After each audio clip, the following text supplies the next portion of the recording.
और वो बाहर निकलती है और मुझसे कुछ सवाल पूछती है, मेरा रिएक्शन बिल्कुल उस क्रिएशन ऑफ दैट स्टोरी और उस पे था और मैं बिल्कुल ज़ाप्ट थी। और मुझे जब मैंने सिनेमा हॉल में ये मोमेंट देखा मुझे लगा कि oh my God I am sold, ये मैं वापस नहीं कर पाऊंगी। शूल ने अपने आप में एक ऐसा परफॉर्मेंस एस्टैब्लिश किया था जहाँ पे लगता था कि इतनी नुआंस, इतनी रियलिस्टिक एक्टिंग भी हो सकती है। whenever they were watching my work, they were always approaching. So ये कांस्टेंट चलता ही रहता है। अच्छा, आप दिल्ली से हैं? हाँ जी, मैं दिल्ली से हूँ। दिल्ली में कहाँ से? सरोजनी नगर। तो खूब शॉपिंग हो तो अभी भी वहीं से? पैराडाइज है लड़कियों के लिए वो तो है। अच्छा सुना, अनुराग कश्यप ने तारीफ कर दी आपकी? मतलब पूरे सिनेमा हॉल में बहुत कचाकच भीड़ थी, लोगों के लिए बैठने की जगह नहीं थी। सर ने नीचे बैठकर फिल्म देखी है हमारी। हाँ। You faced casting couch? Like I've casting couch, people have just spoken to me about it, and nobody has forced themselves to me, but they've asked me like, yeah, this is the thing, you want to do this, so this is how it works. पिछले साल मैंने एक film देखी, मुझे बड़ी अच्छी लगी। अभी तक वो फिल्म मेरे दिमाग में जो है कहीं ना कहीं घूमती रहती है। तो फिर जब मुझे पता चला कि उस फिल्म की विदेशी हमें देसी चाय पीने के लिए मिल सकती हैं, so I thought let's talk. So welcome mega. So मुझे तो बस जोरम बड़ी अच्छी लगी, मतलब I mean I loved it, and I said it in my review also, I said it in my interviews also. But आपको फिल्म कैसी लगी वो पहले आप ये बताइए। आपके कैरेक्टर पे तो बाद में आएंगे। How do you like Zoram and how do you rate Zoram as an audience? ये बहुत ही बायस्ड हो सकता है बिकॉज मैंने अभी रिसेंटली जोरम देखी सिनेमा हॉल में जाकर दोबारा, क्योंकि अभी रिलीज हो गई है, फिर से रिलीज हो गई है। और फिर से इसलिए रिलीज हुई है क्योंकि उस फिल्म की इतनी तारीफ हुई थी, तो कंटेंट जो अच्छा कंटेंट होता है वो कहीं ना कहीं पहुंच जाता है। जैसे 12th फेल है, 12th फेल पहले सिनेमा में आई जी, उसके बाद फिर जब वो OTP पे आई तब जाके उसकी इतनी बात हो रही है। यहाँ उल्टा हुआ, यहाँ सिनेमा में आई, उस वक्त उसको सिनेमा हॉल थोड़े कम मिले। ठीक है, मुझे खुद मेरा रिव्यू देख के, मैंने मनोज सर के भी इंटरव्यू में ये बोला, मैंने कहा कई लोगों ने मुझे मैसेज किया कि आप इतनी तारीफ कर रहे हैं, शो तो मिल नहीं रहा है इसका। तो अब फिर से आ गई है सिनेमा हॉल में जी। और ये आपको उसमें बड़े खतरनाक अंदाज में दिखेंगे, ये तो बड़ी मतलब एकदम सुंदर सुशील लड़की लग रही है ना। तो आपने जब दोबारा देखी तो आपको कैसा लगा ये बताइए। बहुत सारे मोमेंट्स मेरे लिए ऐसे थे जो मुझे लगा कि शायद मैंने नहीं किया। मतलब एक मोमेंट स्पेशली जो मैं अपने परफॉर्मेंस की बात कर रही थी, क्योंकि मेरे लिए वो देखकर अपने आप को, एक होता है ना एक्टर को अपने आप को देख रहा होता है, तो एक just to see a part of you as a part of that entire fabric is surreal. कि बचपन से वही देखते हुए बड़े हुए हैं and suddenly you see yourself कि अगर आप वहां पर हैं। और एक मोमेंट क्रिएट हुआ है जहां पर मुझे लगा कि ये मैं शायद कर नहीं पाती अगर वो डायरेक्शन मुझे उस तरह से नहीं दिया गया होता। तो वो मोमेंट मेरे लिए बहुत ही ऐसा था कि शिट, ये वापस कभी करना हो तो what to channelise inside me to recreate that kind of thing, and that is the kind of filmmaker Devashish is. He just gives you so much, so many इतना बैक स्टोरी पे हमने काम किया था, नुआंस पे काम किया था। और इवन वाइल, क्योंकि एक टाइम आता है जब आप लाइंस करते करते थोड़ा मैकेनिकल अप्रोच में चले जाते हैं, you just sounding the same meter, सब कुछ सेम साउंड कर रहा है। उसको तोड़ने के लिए उन्होंने उस एम्बियंस को एनवेलप करते हुए एक स्टोरी वीव करी, मुझे बताई, और हल्के से विस्पर, मतलब he is like a story teller. आपको इतने उन्होंने ऐसे जिस तरह से बताया मुझे, वो सिनेरियो क्रिएट किया, that did something inside me and I was just in that ambience of oh my god, I'm living here and I'm seeing my co-actress, that is Smita Tambe. She's a spectacular actress herself. और वो बाहर निकलती है और मुझसे कुछ सवाल पूछती है, मेरा रिएक्शन बिल्कुल उस क्रिएशन ऑफ दैट स्टोरी और उस पे था, और मैं बिल्कुल ज़ाप्ट थी। और मुझे जब मैंने सिनेमा हॉल में ये मोमेंट देखा मुझे लगा कि oh my God I am sold, ये मैं वापस नहीं कर पाऊंगी कभी भी, बिकॉज़ वो डायरेक्शन इतना स्पेक्टेकुलर होता है उनका। उस डायलेक्ट में कुछ बोल के दिखा सकते हैं? कोई डायलॉग याद है? वो डायलेक्ट हमने क्रिएट किया था। हाँ वही जो भी क्रिएट किया था। क्या कहें भाई, बताइए क्या कहें, कुछ बली। चाय कैसी लगी आपको? चाय तो बहुत बढ़िया है। तो we are sitting in a very good cafe. क्या नाम है इस कैफे का? कैफे का नाम है लागवा। लागवा लागवा। लागवा। और very जोरम good हमको बड़ी अच्छी लागवा प्रमोशन कर देते हैं इनका। हाँ, ये अच्छे लोग हैं। जगह भी दी है इन्होंने हमें, हाँ। अच्छी सी चाय भी पिलाएंगे, कुछ They अच्छा, have a very good cafe, कुछ अच्छा। very good coffee actually। हाँ, बट हम चाय के शौकीन हैं, हम चाय के शौकीन, तो इसीलिए we are having tea. Cheers। अच्छा, ये बताइए, चीयर्स, तो कि how was it working with Manoj Vajpayee? मतलब is I think the most finest actors we have today. yeah। So कैसा रहा उनके साथ? क्या कुछ सीखा? क्या डर था? hands down उनकी जब पहली फिल्म देखी थी शूल, तो वो सत्या, ये सारी फिल्म परफॉर्मेंसेस के नाम पर एक they are like master classes. yes। आप देखते हैं देन यू, शूल ने अपने आप में एक ऐसा परफॉर्मेंस एस्टैब्लिश किया था जहाँ पे लगता था कि इतनी नुआंस, इतनी रियलिस्टिक एक्टिंग भी हो सकती है। मैं अब मतलब आपने मेरे मुंह की बात छीन ली। अभी मैंने मनोज वाजपेयी का इंटरव्यू किया, हमारा एक शो है फॉलो द रूट्स, उस पर शूल पे हमने बहुत डिस्कशन किया। आई सेड कि शूल में आपने जो किया था वो मेरे दिमाग में अभी भी है। मतलब जब हम शूल देखी थी हमने, उसने फिल्म ने एक इम्पैक्ट छोड़ा था। Absolutely। मतलब उस पुलिस वाले की जिंदगी में जो कुछ होता है, आपको विलन को मारने का मन करता है, आपको उससे नफरत हो जाती है। बिल्कुल। तो मतलब वो कहीं ना कहीं, मुझे आपकी बात से भी लगा कि उस फिल्म ने कहीं ना कहीं आपके ऊपर भी एक इम्पैक्ट छोड़ा। बिल्कुल बिल्कुल। और उसके बाद वैरायटी ऑफ परफॉर्मेंसेस उनके, गैंग्स ऑफ वसेपुर देख लीजिए, उनकी शॉर्ट फिल्म्स। अरे मैं कल इंटरव्यू करने के बाद वो डायलॉग 5-6 बार सुन चुका हूँ दोबारा। वो मतलब he set benchmark and he's broken his own mold, I think। उन्होंने हाँ, एक चीज बोली मुझे कि अमित, आजकल ना फिल्में नहीं बनती, प्रोजेक्ट बनते हैं। पहले फिल्में बना करती थी। तो मैं कहूंगा कि जोरम जो है वो प्रोजेक्ट नहीं, वो फिल्म है। मतलब आप उसको महसूस करते हैं। और मेरे ख्याल से उस फिल्म को देखने के बाद ही मैंने मनोज वाजपेयी का इंटरव्यू किया था। You were there also, I think you felt that also. अच्छा, आप दिल्ली से हैं? हाँ जी, मैं दिल्ली से हूँ। दिल्ली में कहाँ से? सरोजनी नगर। तो खूब शॉपिंग हो, तो अभी भी वहीं से पैराडाइज है लड़कियों के लिए। वो तो है। तो अभी भी दिल्ली जाके वहां से शॉपिंग करनी है? बिल्कुल, बकायदा। मैं अपना पूरा वार्डरोब अगर मुझे रिवैम्प करना होता है तो मुझे दिल्ली बेस्ट लगता है, बिकॉज वहाँ की बार्गेनिंग स्किल्स जो मेरे अंदर इंस्टिल्ड है वो कहीं नहीं होती। मतलब 500 का अगर कोई बोलेगा तो आप क्या बोलोगे उसको? 500 ज्यादा हो गया। फिर भी नहीं मतलब 250 का लेट्स सपोज किसी ने कह दिया तो बार्गेन करके आप क्या बोलोगे? टॉप है, आपने देखा 250, व्हाट विल यू से? नहीं, अब जाके समझ में भी आने लग गया ना कि डिजाइनर क्लोथ्स किस तरह के होते हैं, तो वो हल्की सी मैं ज्यादा बार्गेन भी नहीं करते, because they also want to get their money. मतलब उनका शॉप ही है। ज्यादा बार्गेनिंग करने की अब मेरी थोड़ी क्षमता कम हो गई है, बिकॉज मैं सोचती हूँ कि उनको भी बिजनेस मिलना चाहिए। सो थोड़ा सा अब मैं भी थोड़ी करप्ट हो गई उस मामले में। अच्छा, सुना अनुराग कश्यप ने तारीफ कर दी आप? तो हवा में भी है, जमीन पे आ गई, लौट आई। मैं जमीन पर ही मैं मानना चाहती हूँ कि मैं जमीन पर ही हूँ और हमेशा से रहूंगी। I want to believe that. मिले कहाँ, कैसे, क्या रहा? अनुराग सर, मैं अपनी फिल्म की फर्स्ट स्क्रीनिंग, मतलब एक वन ऑफ द स्क्रीनिंग धर्मशाला, वहां पर गई थी। और वहां पर बहुत बातें चल रही थी कि अनुराग कश्यप आने वाले हैं। मैं बाहर बैठ के ऐसे चाय पी रही थी और देखा तो अनुराग सर पहाड़ चढ़ते हुए, he was on foot and he was coming.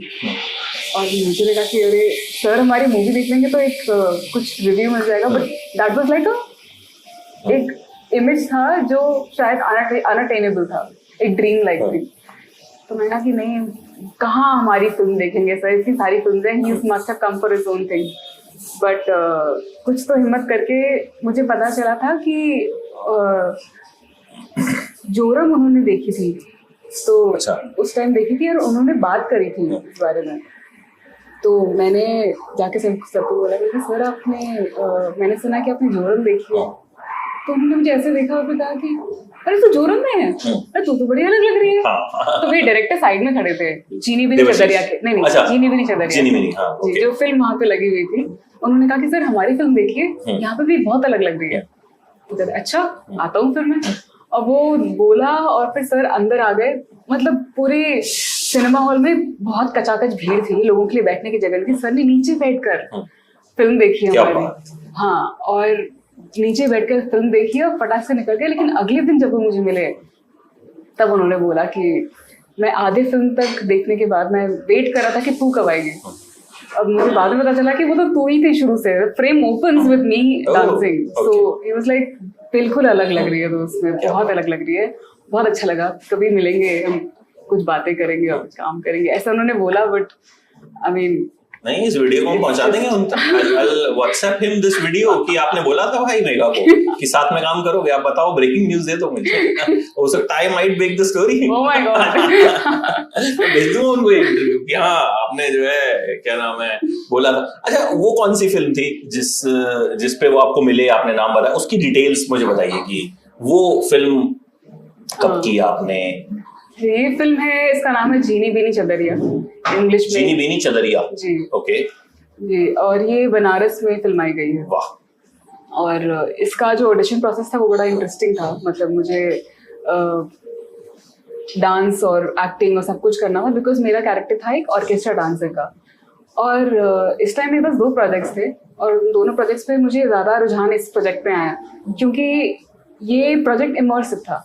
मुझे बनारस में ही रहकर वहीं पे ऑर्केस्ट्रा डांसर्स और प्रोस्टिट्यूट्स जो भी थी उनसे जाकर मिलकर बात कर कर एक तरह से एम्बॉडी करना था। तो ये कैरेक्टर ही अपने आप में, और ये अप्रोच ही बहुत थिएटर से जुड़ा हुआ था, where you have to live the character और रिहर्सल्स, और बिकॉज ये सिनेमा था तो काफ़ी नुआंस था, तो मुझे जीना था लाइक पूरे तौर पर।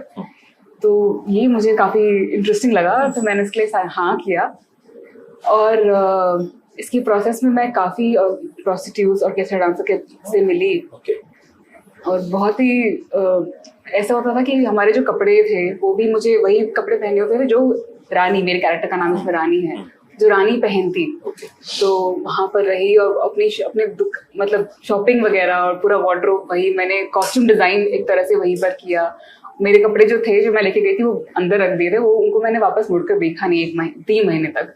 वहीं पे जो कपड़े थे, जो दीदी के कपड़े थे, जो एक और दीदी थी वहाँ पर, काजल दीदी नाम है उनका, काजल दीदी, और बहुत सारी औरतें थी, उनसे मिली, उनके जितना मैं बात करके जितना समझ सकती थी वो समझी, और अपनी ही कहानी एक तरह से। और जो डायरेक्टर है उसके रितेश शर्मा, उन्होंने काफ़ी हेल्प किया in understanding me and understanding the character. तो जो डिफरेंसेस थे उनके बीच में काम करना, वो थॉट प्रोसेस से लेकर, बॉडी से लेकर, मेरे फिंगर्स के टिप्स से लेकर मेरे बाल के टिप्स तक, सब कुछ मुझे चेंज करने के लिए, और फिर एक एटलीस्ट टू थिंक अबाउट कि आप ऐसा कुछ कर रहे हैं, वहाँ पे उन्होंने काम करवाया। तो उसके बाद अब जब मैं जाकर वो फिल्म देखती तो मुझे लगता है कि ये कौन है। प्रोस्टिट्यूट से मिले आप? जी जी। तो वो मतलब सबसे, जो मैं कहूँ कि सबसे टची चीज या सबसे खराब चीज क्या लगी उनसे कि मतलब because you played the character and जब real prostitute से मिले, वो what was that experience? दुर्दशा बहुत अजीब थी वहाँ पर। मतलब ये जो औरतें हैं उनको, उनके पास और कोई बिजनेस नहीं है इसके अलावा, और इसको कंटिन्यू करने के लिए उनके पास ज़्यादा पावर नहीं है to have their voice heard. और गरीबी इतनी ज़्यादा आ जाती है उन पर कि उनको ये धंधा 50 रुपए के लिए भी करना पड़ता है, और वो भी वृद्ध औरतें, जिसमें 50 रुपए के लिए, और बहुत बूढ़ी औरतें हैं, they just don't know anything else. So that was one of my shocking things, and plenty of other things which were very personal, the personal stories. Shocking. मतलब अगर एक old lady को भी 50 रुपए के लिए she has to indulge in prostitution. जी. अच्छा, बनारस इससे पहले भी आप गई थी या इसी फिल्म की शूटिंग के लिए बनारस? मैं गई थी बनारस इससे पहले भी, दोस्तों के साथ घूमने के लिए। मंदिर गई थी, वहाँ पर मंदिर और घाट में घूमी थी। बट जो बनारस मैंने इस दौरान देखा वो बनारस अलग ही था। अब बनारस मेरे लिए काफी बदल चुका है, मतलब वो जो रिचनेस, कल्चर, प्लस वो एक स्पिरिचुअल कनेक्शन एक बन गया था वहाँ से। क्योंकि मेरे लिए वहाँ पर मैंने रानी को ढूंढा, और रानी मेरा पहला ऐसा कैरेक्टर था जो मैं ऑनेस्टली, बहुत ओवर द टॉप लगेगा, लेकिन मैं लिटरली वो कैरेक्टर ऐसे जी रही थी कि मुझे लगा था कि इस फिल्म को करने के बाद मैं अगर बहुत OTT लग रहा है ये, बट मैं अगर मर भी गई तो चलेगा। मतलब I was literally living every night, every day, every second की पता नहीं क्या खून तो एक एक्टर की जो सेटिस्फेक्शन होती है परफॉर्मेंस लेवल की, that's what you are talking about, कि performance wise this was like a very satisfying performance. हाँ, that kind of a character जहाँ पे मुझे लगा था कि मैं अगर अचीव कर लिया तो बस मुझे और कुछ नहीं करना। बट शायद वो अप्रोच मेरे लिए एज एन एक्टर मुझे अब लगता है कि बहुत खतरनाक हो सकता है, दैट यू वोंट बी, अगर ये बॉडी नहीं है उसको आप इतना ज्यादा, और ये माइंड उसको इतना ज्यादा इसके साथ खेल नहीं सकते। मुझे लगता है कि work is all about that कि सेटिस्फेक्शन तो कभी होनी नहीं चाहिए, मतलब the day you are satisfied you are finished. That is true. I also feel that because performance जब मैं theater में करती हूँ, मैं I'm never satisfied. And theater is a space जहाँ पे आप जाकर you can redo things, you know. Camera, for that matter, sort of holds me back from that. कि मैंने एक बार कर लिया तो छप गया. अब there are a lot of chunks that I'm like, काश इसको थोड़ा सा और कुछ different करती, but it's gone. It's just it's converted into a movie, it's converted into a web series or an ad for that matter, but you can't do it, you can't redo anything. तो ये जो film है इसको कहाँ देख सकते हैं? जीनी बिनी चदरिया ऑरविल एक फिल्म फेस्टिवल होने वाली है, वहां पर स्क्रीन करी जाएगी। इसलिए उन्होंने एक हफ्ते के लिए डाली हुई एक वेबसाइट पे, उसका लिंक मैं अपनी स्टोरी में डालती रहती हूँ।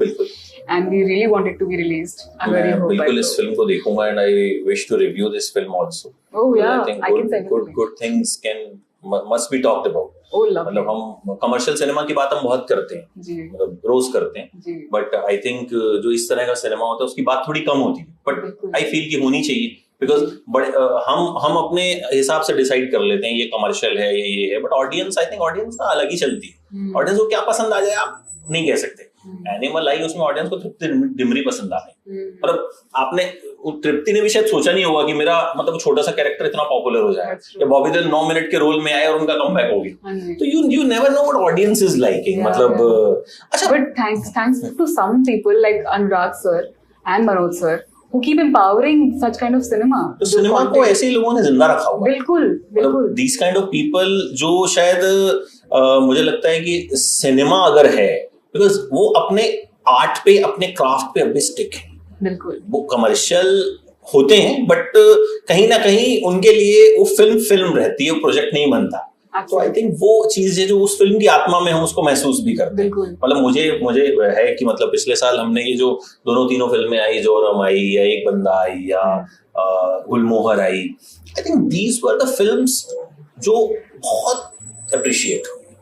तो इसका मतलब कहीं ना कहीं लोग अच्छे सिनेमा को अप्रिशिएट तो करते हैं। बिल्कुल बनाने वाला चाहिए। रिसेंटली कस्तूरी एक फिल्म आई, वो फिल्म 6 साल से बन के This was the first time filmmaker who has failed. वो भी कमर्शियल है, लेकिन I'm talking about Kasturi is a film which actually got उनको उसका जो ड्यू था वो मिला, क्योंकि अनुराग सर एक ऐसे इंसान है, उन्होंने इसका अपना प्रेजेंट एक तरह से अपने आप को अटैच कर लिया। So he keeps empowering such kind of scripts जिससे इसकी वजह से ये चीजें हो जाती हैं। अच्छा ये बताइए मुझे कि आपको बचपन से एक्ट्रेस ही बनना था या कुछ और बनना था और फिर आ गए एक्टिंग? मुझे बहुत चीजें बनना था। मुझे एक्टर, मतलब मैं बचपन में मेरे पिता मुझे बताते हैं कि मैं जब मुझे लेके जाते थे तो मैं बहुत एक्सप्रेसिव होती थी और चिल्ला के ता ता ता करती थी। तो he used to really find me कि ये बड़े होकर कुछ ना कुछ तो एक्सप्रेसिव जोन में जाएगी, तो उनको लगा शायद न्यूज रीडर बन जाएगी। अच्छा मतलब कुछ नहीं बनेगा और न्यूज नहीं एक्सप्रेसिव थी। मीडिया वालों का आप लोग इतना मजाक उड़ाते हो ना अपनी फिल्मों में। मजाक नहीं उड़ाते बेटा। मतलब 12th फेल में एक डायलॉग था कि बेटा तू ना सच को झूठ को भी सच की तरह बोलता है, तो न्यूज रिपोर्टर बन जा। तो मैंने जब अपना वो रिव्यू किया मैंने उसी लाइन से शुरू किया। मैं कहा चोपड़ा साहब या मैं आपको सच बताता हूँ, मतलब आपको पापा चाहते थे न्यूज रिपोर्टर बन जाए या कुछ बन जाए, व्हाट डू यू वांट? तो मेरे पापा को मुझे डॉक्टर बनाना था, बन गया होता तो आज मतलब आप कहीं कुछ आते, कभी बीमार होते, शायद कभी मिलते, ऐसे तो मिल ना पाते।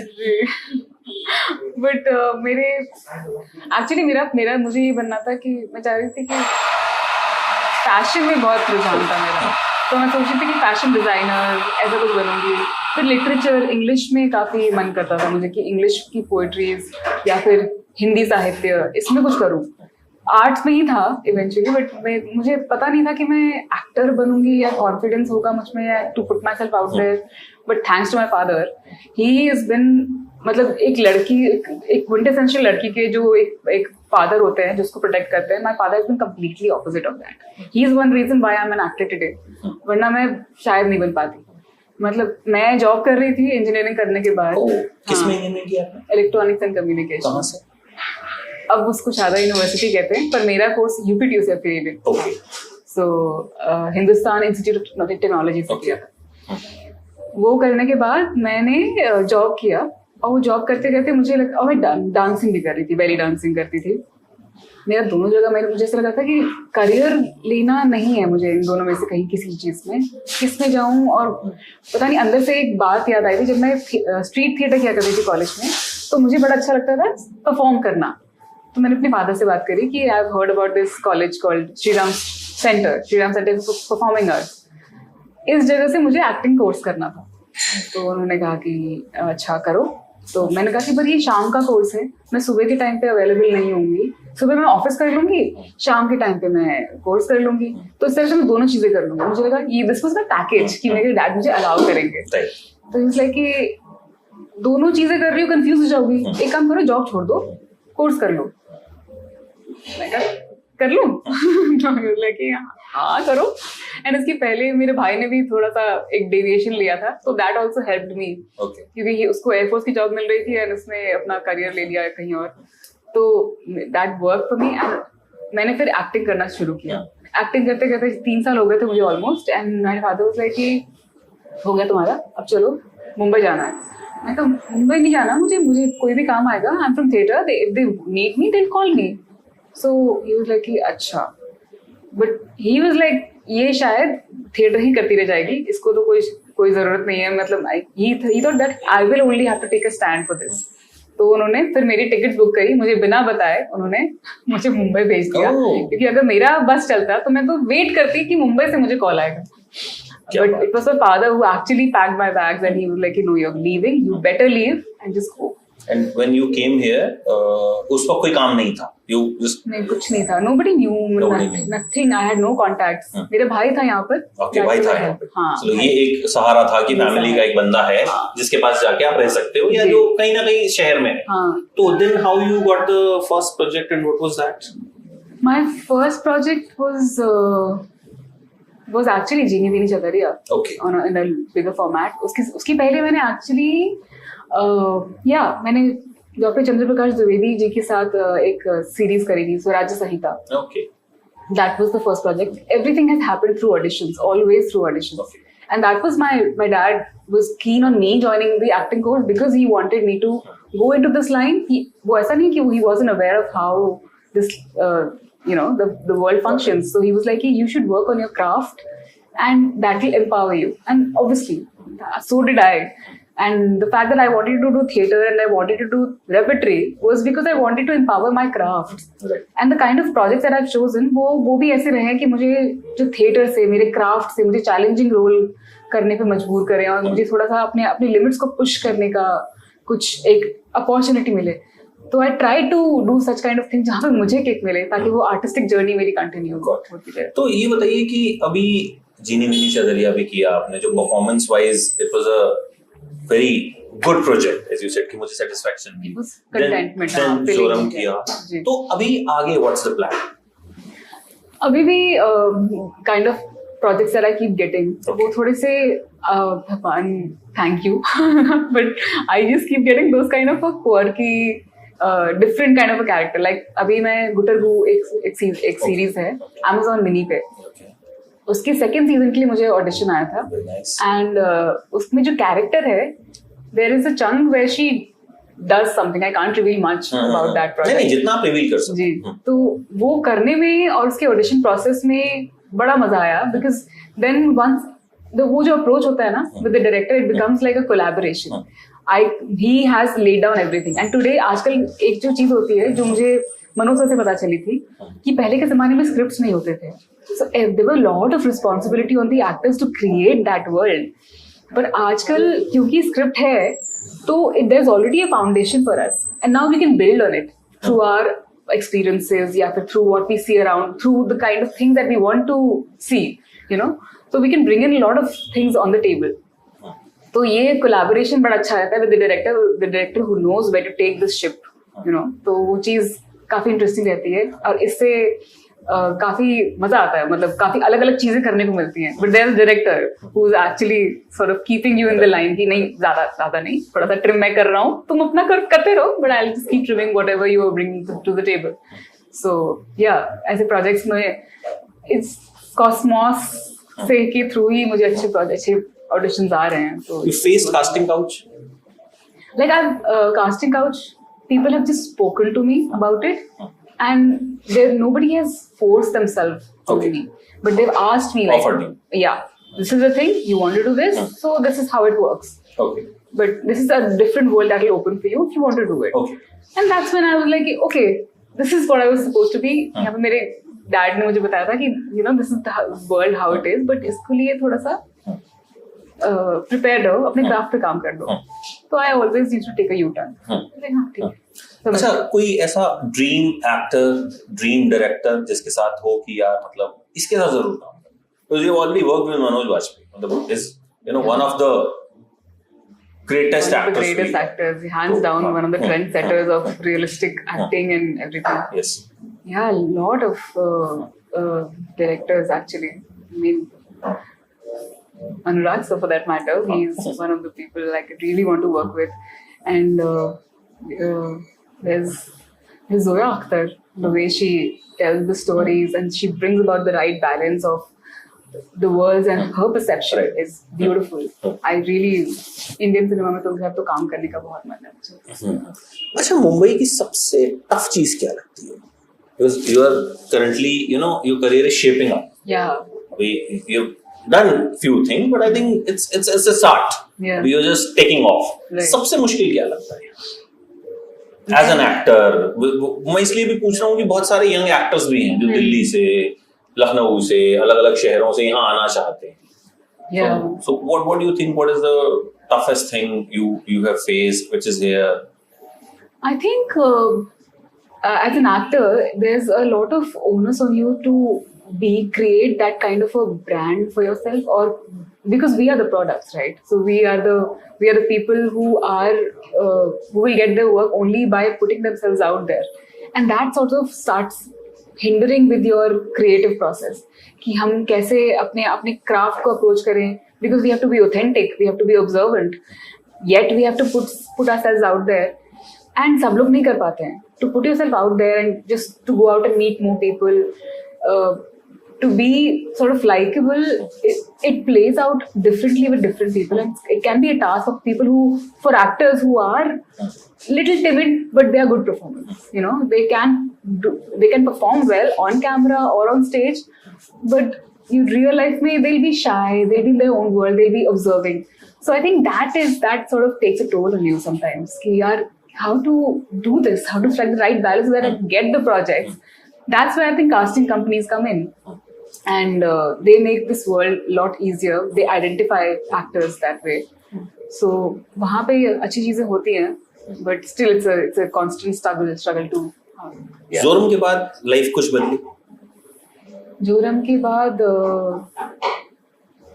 लाइफ in the sense लोगों ने काम सराहा है. हाँ, मतलब कुछ चेंज हुआ, क्योंकि शायद कमर्शियली उतनी सक्सेसफुल फिल्म नहीं रही, बट इंडस्ट्री में शायद जो लोग क्राफ्ट को समझते हैं, दे नो अबाउट दिस. मैं इसीलिए पूछ रहा हूँ कि मतलब क्या वहाँ कुछ लगा कि कुछ चेंज हुआ? बिल्कुल. एक्चुअली एक एसोसिएशन मिल गया on the nearly commercial film.